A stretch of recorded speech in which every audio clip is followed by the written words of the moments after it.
Well, welcome back everybody. I'm George, your humble host and a part of your community, which has made us so much better than we ever were in the past. Now, please subscribe, of course. I have to always do that just to ask. It costs you absolutely nothing. It's just a simple, you're telling YouTube you like what we do. So please share us with your friends. Now, on to bigger and better things. Today, we've got a video on a new item that's just been produced by Inkbird. And you might have heard me talk about Inkbird in the past. I focus on Inkbird and MyPin for the two PID controllers that we use. I've been through a bunch of different ones.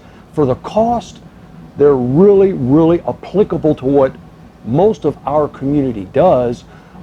They're very inexpensive and they're very reliable. Now, Inkbird has come up with, this is called the ITC, I'm gonna put it on here, somewhere around here you'll see it, ITC 308 Wi-Fi.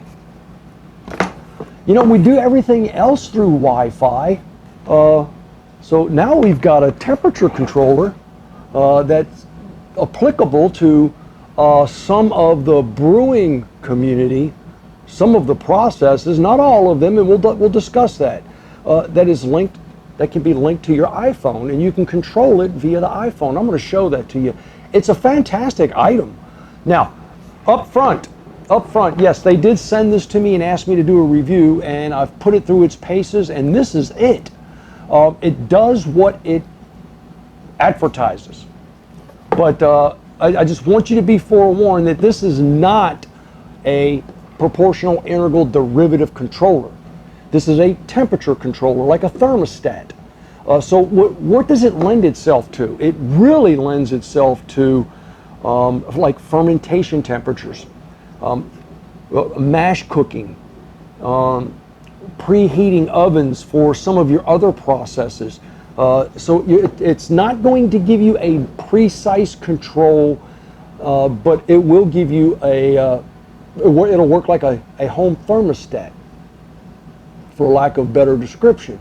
But the interesting thing about it is, for its cost, which the promo cost is now 40 bucks, they're going to save you 20%, and I'll put that in the comment section below, or in the verbiage section below. I'll add that link. If you're in Canada, it's $55.99 Canadian dollars. But it's a promotional item only now for a little while. You can also find this on Amazon. It's a little bit more expensive, but just on the eBay link that I put down here, they're going to let you have it for 20% off, as long as that promotion lasts. Now, this has a perceived value on the top, PV, very similar to a PID, and a set value on the bottom, SV. Perceived value, really, PV is process value, but I always call it perceived. Because that's what the temperature probe senses. Now, again, caution, this is a non-waterproof, should be used in dry locations, so you'd have to adapt that in some way if you're going to make it waterproof. They tend to fail over a period of time if they're left in a wet environment. And I've got one plugged in already. I've got a light plugged in so we can test this. It's got two plugins. It's got a cooling and a heating plug-in, so you can do both heating and cooling at the same time. Meaning, you can set this so that when, here we go, you can set this at a certain temperature so that when the temperature goes above that, the cooling effect comes on. And then once it reaches its cooling temperature, if it goes down below your set temperature, the heating comes on. And then, of course, it brings it back up. What it's not able to do, it's not able to maintain that real small fluctuation you would get from a proportional integral derivative controller. So please do not try to use this first in a still where you're looking for precise control, but for many of your other applications, it's very useful. Now, it comes with a really neat set of a small blue book of instructions. You can order these with a US socket, a European Union socket, a United Kingdom socket, or an Australian socket. So it's kind of universal in a way. The only thing required of you once you get this and you plug it in is to download an app on your iPhone. I've got this already downloaded. Open the app, and if you follow the instructions in the manual, it is so easy. Select my ITC 308 that I've got loaded. It is so easy to set and make it work together. It does it all by itself. All you got to do is just put in your email, register it, and that's it. It'll find the device and it'll set it. So here's what it shows on here. It shows right now 75.4 degrees is what my, yep, it's 75.4, oh, 75.9. Yep, 75.9, 75.9. And that shows on my screen.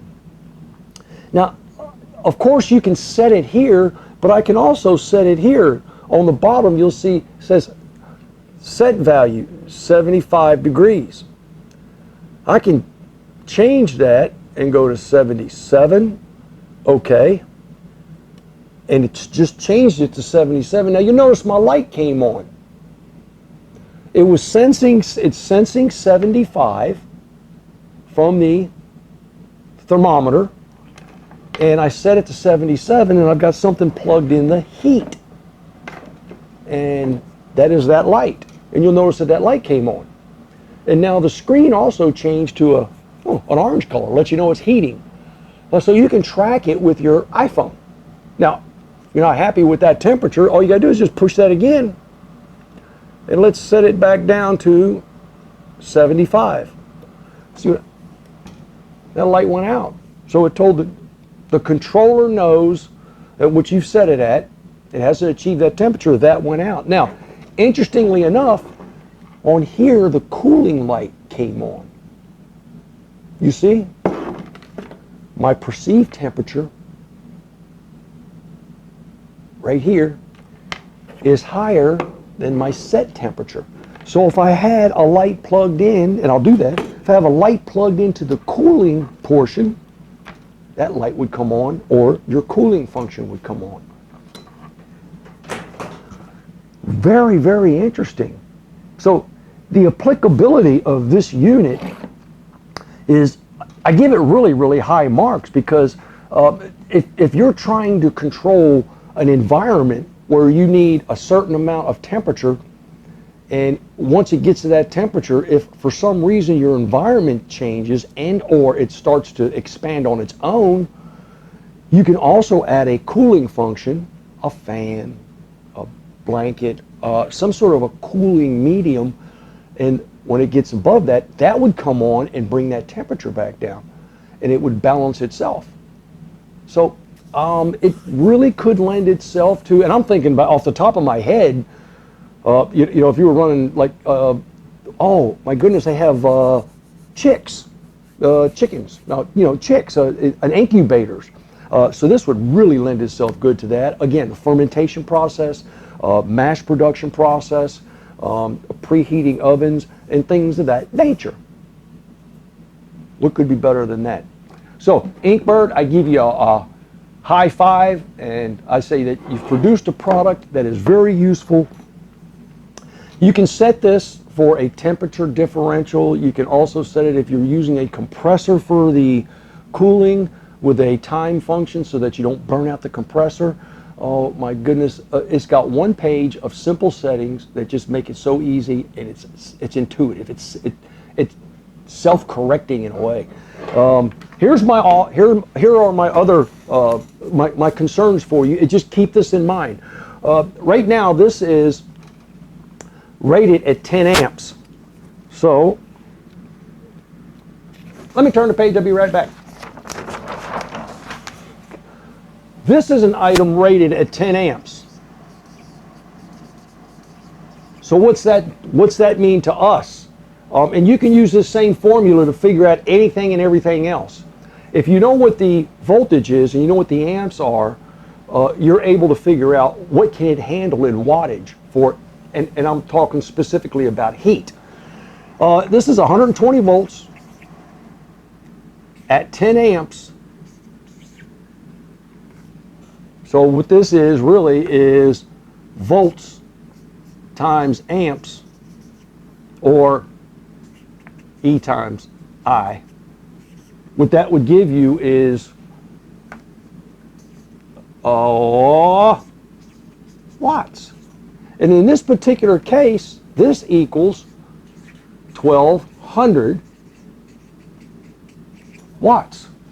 So this controller is capable of controlling a 1200 watt element. Now in their instructions, that they list this out as 1100 watts. And there's bound to be a reason for that. But mathematically, it would be 1200 watts. So you're capable of 1200 watts of control. Now we know that that's a little bit less than we would ever use in some of our other processes. But lo and behold, it's available and it's there. So make sure you use that anytime. If you look at, you find out what the volts are, what it operates on. This operates also on 220 volts if you want to use 220 volts. And then what is the amperage rating? And they'll always tell you max rating, max current, or amperage current. And in this case, you need to know your current rating. And then if you multiply those two together, that will give you your watts, your watt capability. You know, there's nothing more satisfying than sharing something like this. Again, we get nothing out of this, but your support, your subscription, your share, and to the community out there, we say thank you, and thank you again. So, until next time. Yep. Happy distilling. You knew I was going to say that.